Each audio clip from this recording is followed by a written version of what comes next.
The rancher stopped the trade with 3 quiet words, but the girl standing in the window had no idea her life had just been bargained away. Coins clinked against a calloused palm as a horse stamped nervously in the dust outside the saloon. Across the street, Rose Carter pushed a needle through a torn work shirt, unaware that several men had turned to stare at the store window. A wagon wheel creaked. Someone laughed. Then the laughter stopped.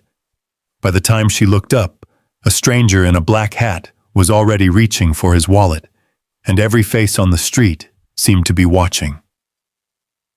What happened next followed her all the way to Cedar Ridge Ranch. If this story pulls you in, let us know where you're watching from. The summer of 1882 settled over Bitter Creek like a heavy blanket. By noon, the dust along Main Street clung to boots and wagon wheels alike. Heat shimmered above the rooftops, and even the stray dogs had given up chasing shadows. Inside the general store, Rose Carter sat near the front window where the light was best. A torn work shirt rested across her lap. Needle in hand, she guided thread through worn fabric with steady fingers. Beside her sat a small tin cup of water and a folded receipt she hoped to collect payment for before sunset. She worked quietly. Quiet had become a habit. Across the street, outside the Broken Spur Saloon, Earl Carter leaned against the hitch rail with a bottle hanging loose from one hand. His shirt was half untucked. His hat sat crooked on his head. The old bay horse tied nearby looked healthier than the man who claimed to own it. "You still owe me," a horse trader said. Earl laughed. "I got something worth more than that horse." The trader squinted. "What would that be?" Earl pointed toward the general store window. "My niece. Reads, sews, keeps books. Hard worker. Better investment than any horse." The trader barked out a laugh. Standing a few feet away, Wyatt Brooks stopped loading feed sacks into his wagon. His eyes moved from Earl to the store window. Rose sat inside, unaware. The trader chuckled. "You drunk, Earl?" "Maybe. Doesn't make me wrong." A few townspeople slowed their steps. Nobody interrupted. Wyatt's jaw tightened. For a long moment he said nothing. Then he stepped forward. "How much does he owe?" The trader named the amount. Wyatt reached into his coat, counted out the money, and pressed it into the man's hand. The trader looked surprised. Earl blinked. The street went quiet. Wyatt turned toward Earl. "Debt's settled." Earl grinned foolishly. "Knew you'd see sense." Wyatt's voice remained calm. "No, I just don't care to watch a fool ruin another life." The smile slipped from Earl's face. Several people stared. Wyatt looked directly at him. "Nobody belongs to anybody." The words carried farther than he intended. Even inside the store, Rose looked up. A few minutes later, she learned everything. Nobody explained it kindly. Nobody softened it. She stood in the tiny room she rented behind the store as evening shadows stretched across the floorboards. Her mother's Bible went into a canvas bag. Then her sewing kit. Then a faded photograph whose edges had nearly worn smooth. That was all. Nothing else seemed worth carrying. When she stepped outside, Wyatt waited beside a wagon loaded with supplies. Hat in hand. Not impatient. Not demanding. Just waiting. The sun was lowering behind the Wyoming hills when the wagon finally rolled out of Bitter Creek. The town slowly disappeared behind them. Neither spoke much. The wheels creaked. The horses pulled steadily. The evening wind carried the smell of sagebrush across the open land. Rose sat stiffly on the wagon seat. She expected questions, instructions, conditions, something. But Wyatt only kept his eyes on the road ahead. Miles passed. The silence felt strange. For years, every favor had come with a price. Every kindness carried a hook hidden somewhere beneath it. Yet this man asked for nothing. As the last rooftops vanished behind a rise in the road, Rose studied his profile in the fading light. He never once looked at her the way other men had. For the first time in years, she found herself wondering not what a man wanted from her, but why he seemed to want nothing at all. And somehow, that unsettled her more than anything else. The wagon rolled through the night beneath a sky crowded with stars. They stopped only once. Wyatt watered the horses beside a narrow creek that wound through a stand of cottonwoods. He handed Rose a tin cup of coffee that had long since gone lukewarm. "There's biscuits in the sack if you're hungry." That was all he said. No questions, no demands. When dawn finally spread across the foothills, Cedar Ridge Ranch appeared ahead of them. It sat against the lower slopes of the mountains, weathered and worn but standing firm. A split-rail fence stretched across the pasture. A small barn leaned slightly to one side. The paint on the house had faded years ago beneath Wyoming wind and snow. Rose looked at it quietly. The place wasn't rich, but it looked honest. Wyatt climbed down first. "We're here." The front screen door opened before they reached the porch. An older woman stood there, silver hair pulled back, thin shoulders wrapped in a faded shawl. Martha Brooks. Her eyes moved from Wyatt to Rose. She didn't ask questions. She simply nodded. "You both made good time." Inside, the house smelled faintly of cedar, coffee, and wood smoke. Two boys sat at the kitchen table. The older one looked up first. Owen Brooks, 13 years old. Serious eyes, guarded expression. The younger boy nearly tipped his chair backward, trying to see around his brother. Henry Brooks, 8 years old, curious about everything. "This is Miss Carter," Wyatt said. Neither boy answered. Henry smiled. Owen didn't. The silence hung there a moment before Martha broke it. "Breakfast's getting cold." That seemed to settle the matter. After the meal, Wyatt carried Rose's canvas bag down a narrow hallway. He stopped beside a small room, a single bed, a dresser, a wash basin, a window overlooking the pasture. Nothing fancy, nothing borrowed, nothing temporary. "Your room." Rose stepped inside. Wyatt placed a small brass key on the dresser. She looked at it, then at him. "The lock works," he said. "You don't need to worry about anyone coming in." His voice remained calm, matter of fact, as though every woman should expect such a thing, as though safety was ordinary. Then he left and closed the door behind him. Rose stood still for several seconds. The room was quiet. She walked to the door, turned the key. The lock clicked, a tiny sound, barely louder than a whisper, yet it echoed through her chest. For years, doors had been things other people controlled. People entered when they pleased. People decided where she slept. People decided when she left. Now a simple brass key rested in her hand, and for the first time she could choose. She sat on the edge of the bed. The Bible remained in her lap. Outside she could hear wagon wheels crossing the yard, a hammer striking wood somewhere near the barn. The distant call of cattle. Normal sounds. Safe sounds. By afternoon she emerged from the room. Martha sat peeling potatoes near the kitchen window. Without looking up, the older woman slid another chair closer. Rose sat. The potatoes disappeared into a bowl between them. Neither woman spoke much. Neither needed to. Near sunset, Henry appeared beside her, then remained there, then followed her to the pantry, then to the porch, then back to the kitchen. Finally, Rose looked down. "Do you always follow people around?" Henry considered the question carefully. "Only the interesting ones." For the first time since leaving Bitter Creek, a small smile touched her face. Across the room, Wyatt noticed. He looked away before she could catch him watching. Owen noticed too. His expression hardened. That evening, after supper, Rose helped wash dishes. Nobody asked her to. She simply did it. When the kitchen finally emptied, Wyatt placed a ledger book on the table. "Your wages." Rose blinked. "My what?" He opened the book. A neat entry appeared beside her name.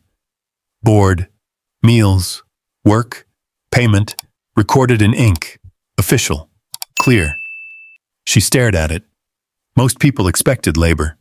Few offered wages. Wyatt closed the book. "If you work here, you get paid."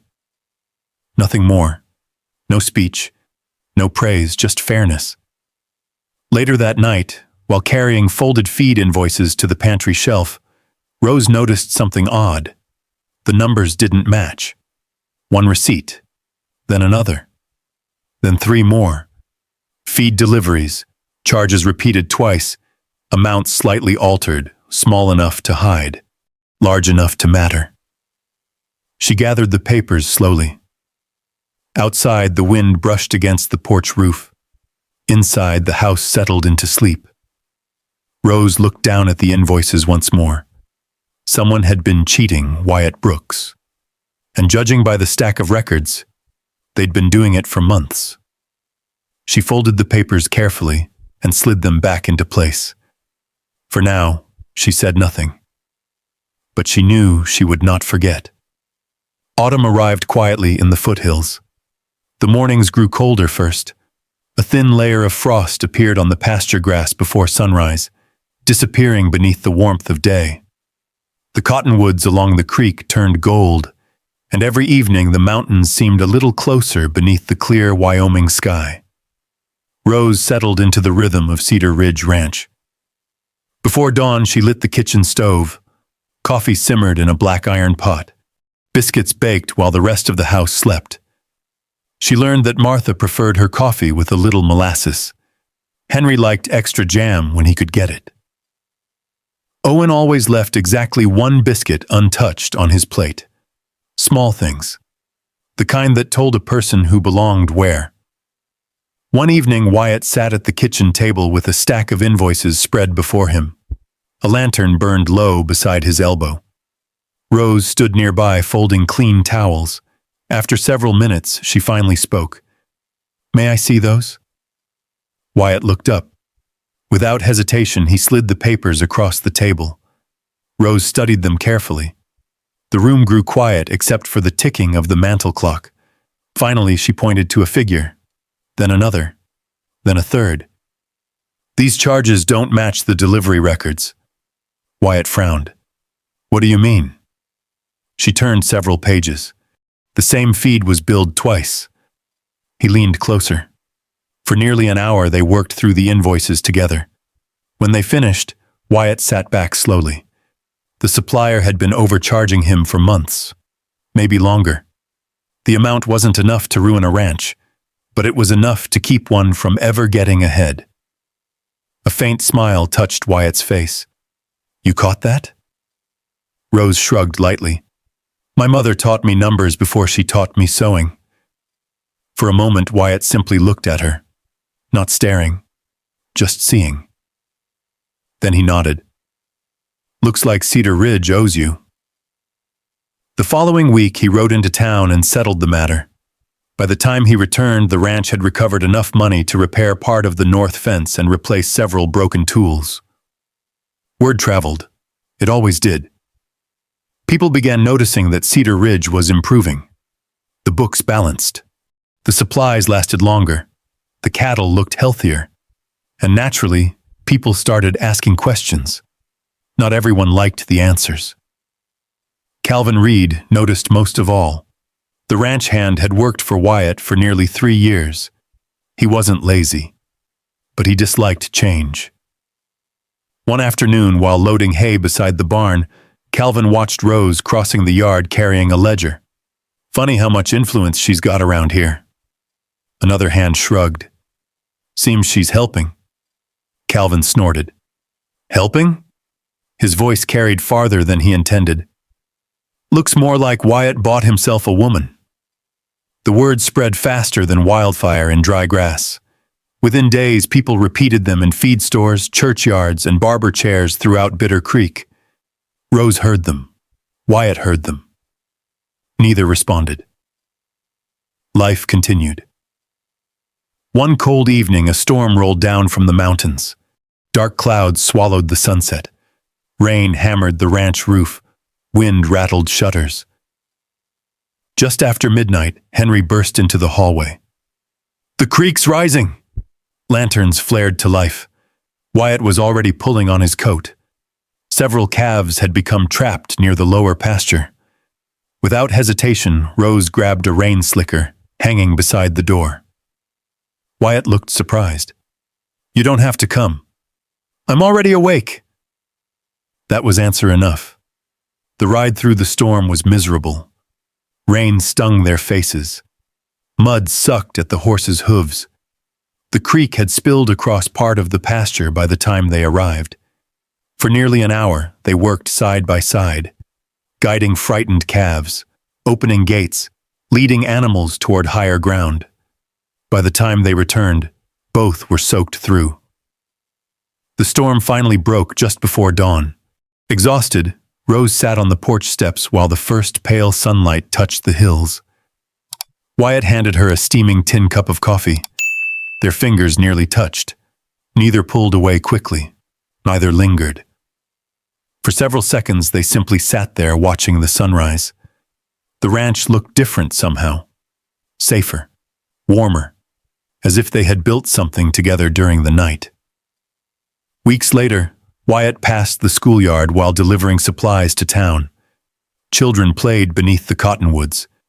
He barely noticed them until a familiar voice drifted across the yard. Henry. The boy sat beside a friend on the fence rail. "She's not my mother," Henry said. Then he smiled. "But she's the reason this place feels like home." Wyatt stopped walking. The words hit him harder than any storm ever had. He stood there in the shadows beside the livery stable and listened. Henry never saw him. Rose never heard it. But Wyatt carried those words home. And that evening, while Rose read quietly beside the kitchen lamp and Henry dozed in a chair nearby, Wyatt found himself watching the room in silence. For the first time in years, Cedar Ridge no longer felt like a house people merely lived in. It felt like a family beginning to grow. Outside, the first posters for the annual Bitter Creek Fair fluttered against the general store wall. And before autumn ended, Wyatt Brooks would ask Rose Carter something he had never asked any woman before. The fair arrived beneath a bright October sky. Wagons crowded every road leading into town. Families came down from the hills. Ranchers rode in from distant valleys. The smell of roasting corn drifted through the air, while fiddles played somewhere near the livestock pens. Rose stood before the small mirror in her room, holding a blue dress against herself. The fabric wasn't expensive. She had bought it months earlier and saved it carefully. Every stitch had passed through her own hands. When she stepped onto the porch, Henry's eyes widened. "You look like somebody from a storybook." Rose laughed softly. "Then it's a good thing this is real life." Henry grinned. Even Owen seemed unable to hide his approval. Only Wyatt remained quiet. For a moment his gaze lingered before he looked away and adjusted the wagon harness. "Ready?" Rose nodded.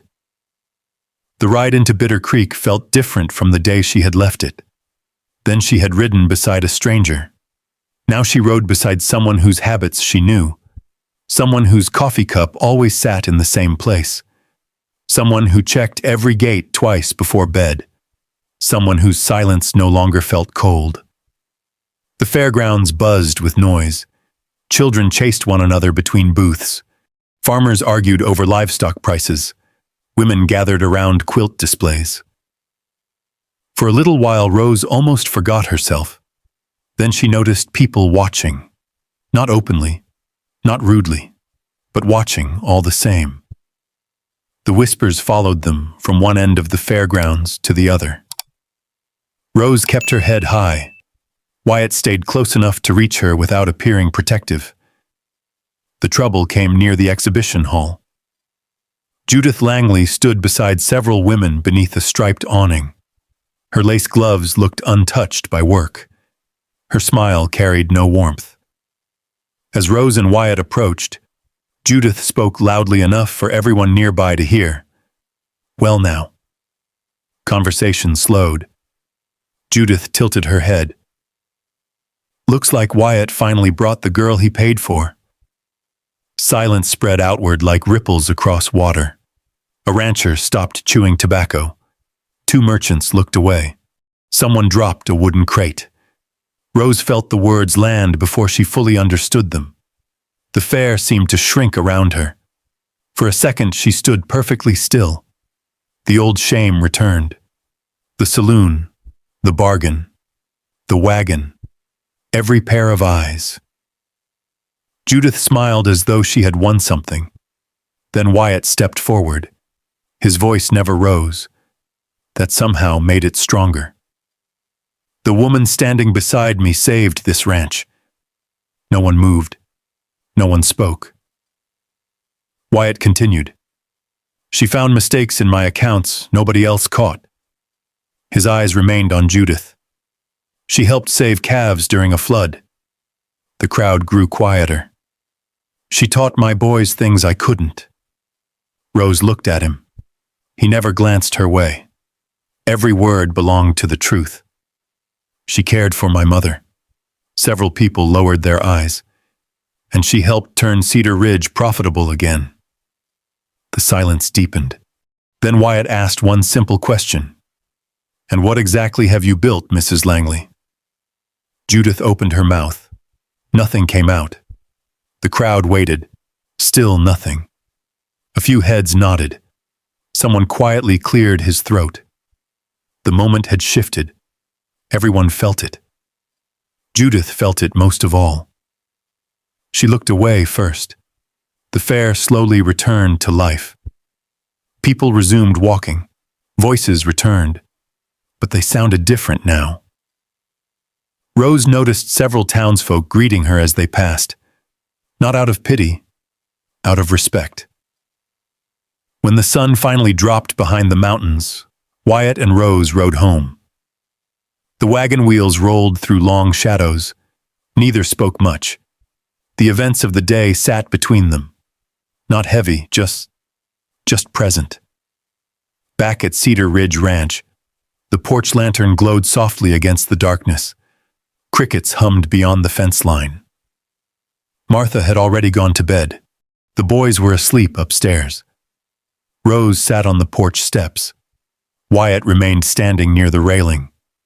For several minutes they listened to the wind moving through the cottonwoods.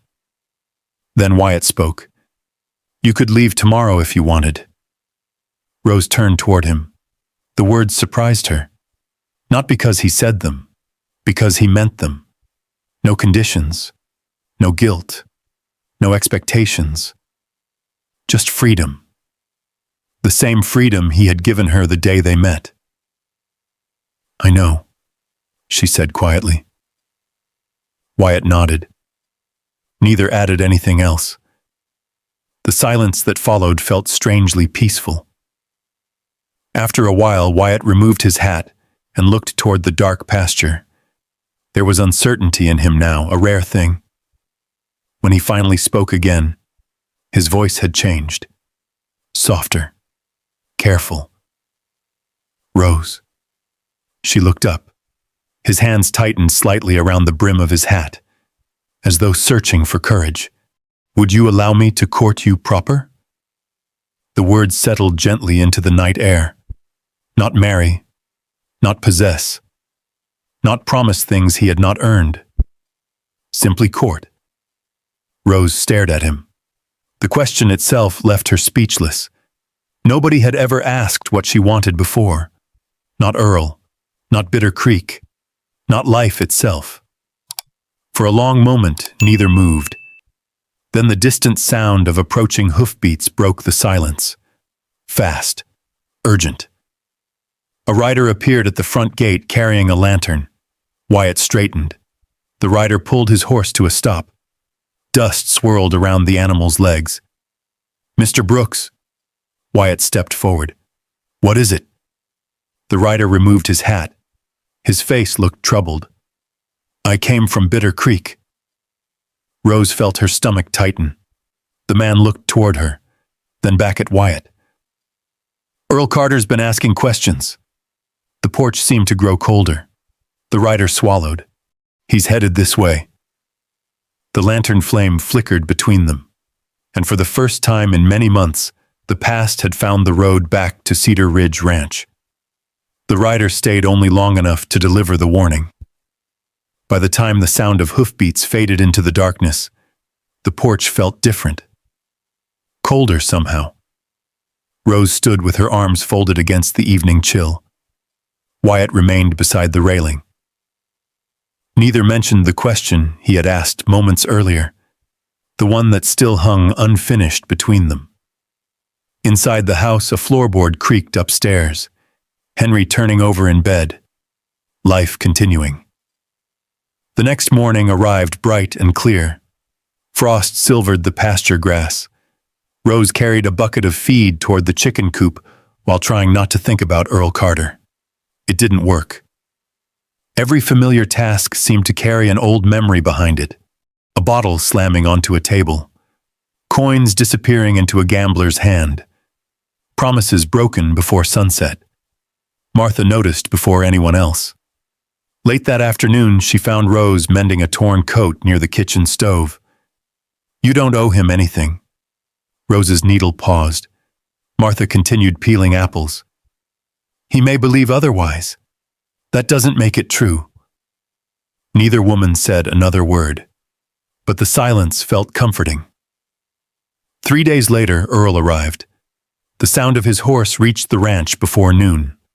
Owen spotted him first, a lone rider approaching through a cloud of dust.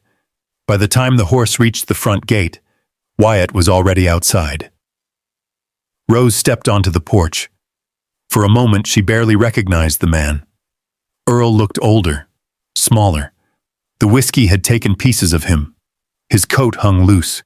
His beard had gone gray in places, but his eyes were exactly the same, always searching for something to take. Well, Earl said, climbing awkwardly from the saddle. Looks like you're doing mighty fine. His gaze swept across the ranch. The repaired barn, the straight fences, the livestock, the house. He whistled softly. Seems Wyatt got rich after taking you. Nobody answered. Earl smiled. Figure I'm owed something. Rose felt Henry move closer beside her.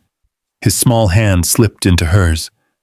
A second later, Owen stepped forward too. Not in front of Wyatt. In front of Rose.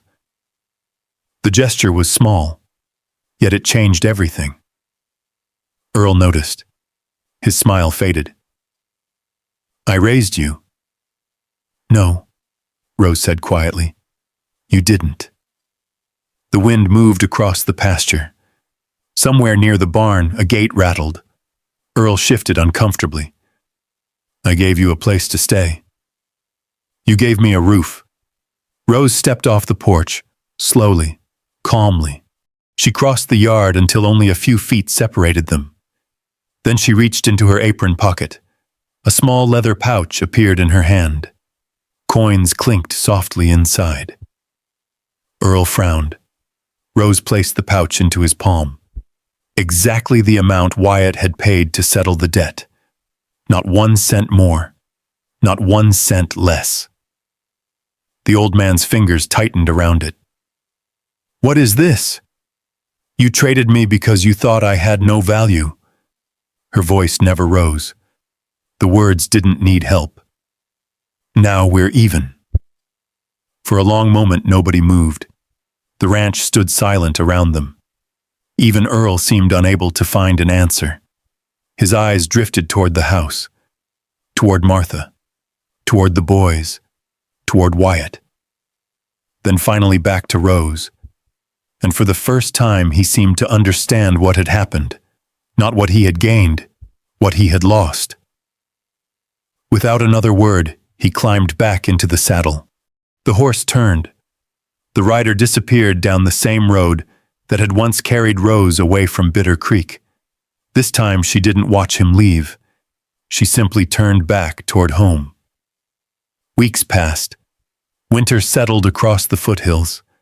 Snow gathered along fence posts. Smoke curled from the chimney each morning.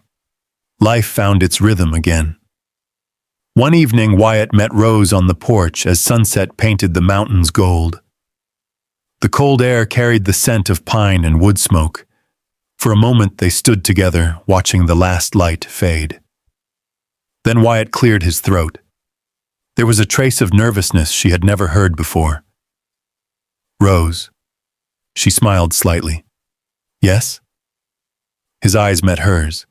Steady, honest. The same eyes that had looked at her in Bitter Creek and seen a person instead of a bargain. "May I court you proper?" This time there was no interruption, no writer, no past returning, only the two of them. Rose felt the corners of her mouth lift, a quiet smile, the kind that starts deep inside. "Yes." The answer was barely louder than the wind, but it was enough. A year later, during a wedding celebration filled with laughter, coffee, fiddle music, and neighbors packed shoulder to shoulder beneath strings of lanterns, Deputy Frank Dawson raised a glass. He smiled toward Wyatt. "You know," he said, "most folks never learn the whole story." Rose looked up. Frank chuckled. Wyatt paid Earl's debt that first day, knowing he'd never see a penny back. The room grew quiet. Rose turned toward Wyatt. He looked suddenly interested in his coffee cup. Frank laughed. "Never told anybody. Said it wasn't important." A warmth spread through Rose's chest. Not because of the money, because she finally understood. Wyatt hadn't helped her because he loved her. Back then, he didn't even know her. He had simply done what was right. Love had come later, built one quiet day at a time. Years passed. Cedar Ridge Ranch flourished. Children's laughter drifted across the yard. The town no longer whispered when Rose entered a room. People greeted her by name. Above the stable hung the old saddle from the horse that had once symbolized her humiliation. Beneath it, Wyatt carved a wooden plaque with his own hands. The horse brought her here. Her courage built everything after. One summer evening, Rose stood beside him watching the sun sink behind the Wyoming hills. The ranch glowed golden beneath the fading light. A place once filled with loneliness now overflowed with life. Wyatt slipped his hand into hers. Neither spoke. They didn't need to. Some stories end with grand declarations. The best ones end with a porch, a family, and the quiet certainty that home has finally been found. And maybe that's why Rose and Wyatt's story lingers long after the last sunset fades over Cedar Ridge Ranch. Because if you place yourself in Rose's boots for a moment, you can almost feel what she felt. Imagine being judged by your worst day. Imagine being treated like a burden. Then meeting someone who sees your worth before you've had the chance to prove it. Not because they expect something in return, but because kindness is simply who they are. In the end, the greatest gift Wyatt gave Rose wasn't a room, a ranch, or even his name. It was the freedom to choose her own future. And the greatest gift Rose gave Wyatt wasn't prosperity or comfort. It was the courage to open a heart that had been closed by grief for far too long. Maybe that's what real love looks like. Not rescue, not perfection. Just two people choosing, day after day, to build something stronger than the pain they came from. I'd love to hear from you. What moment in Rose and Wyatt's journey stayed with you the most? And if stories like this bring you a little peace at the end of a long day, I hope you'll stay a while. There are still more forgotten roads, hidden histories, unlikely friendships, and heartfelt love stories waiting just beyond the next horizon. Whenever you're ready, we'll be here to share another one.